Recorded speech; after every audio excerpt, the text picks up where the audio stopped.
আরে আরে এত লোকের ভিড়ে কি করছি আমি, কি করে পৌঁছালাম এখানে আমি? আর এখানে স্বয়ং মা কালীর দর্শন পেয়ে তো হ্যালো বন্ধুরা, সবকে জোহার নমস্তে। তো আমি চলে এসেছি বালুঘাটে বললাম, আর আজকে মেলার শেষ দিন ছিল, তাই আমরা বাড়িতে বিলম্ব না ঝটপট চলে আসলাম এই মেলাতে। আর মেলায় পৌঁছে দেখি গেল বছরের মতন এই বছর ভিড় নেই মেলাতে। তারপর সন্ধ্যা হতে হতে দেখছি লোকের সংখ্যা বাড়তে লাগলো। আর এত লোকের মাঝে আমাকে দেখে তোমাদের মনে নিশ্চয়ই প্রশ্ন জাগছে যে এত ভিড়ে আমি কি করছি। তোমাদের মধ্যে প্রশ্ন যাউক বা না যাউক, তবুও আমি বলে দিই এই ভিড়ের মাঝে আমি কি করছি। এই ভিড়ের মধ্যে আমি একাই নই, আমার মতন সম্পূর্ণ লোক এই ভিড়ের মধ্যে ঢুকে শুধুমাত্র বললাম মায়ের দর্শন পাওয়ার জন্য। আর আমার ভাই আর আমার বন্ধুরা সবাই এক জায়গায় আছে, খালি আমি একাই ছাড়া পড়ে গেছি অন্যদিকে। আর এই বললাম মায়ের দর্শন পাওয়ার জন্য আমরা মিনিমাম 1.5 ঘন্টা ধরে এই ভিড়ের মধ্যে ফেসেছিলাম, না হিলতে পারছি, না আগাতে পারছি, না পিছাতে পারছি।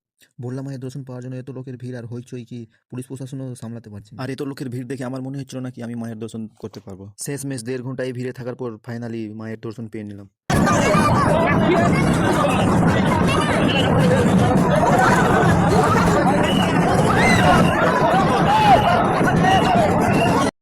বললাম মায়ের দর্শন করার পর মেলা ঘোরার সময় দেখি আরেকটা দৃশ্য দেখে গায়ে কাটা চলে এসেছিল, মনে হচ্ছে স্বয়ং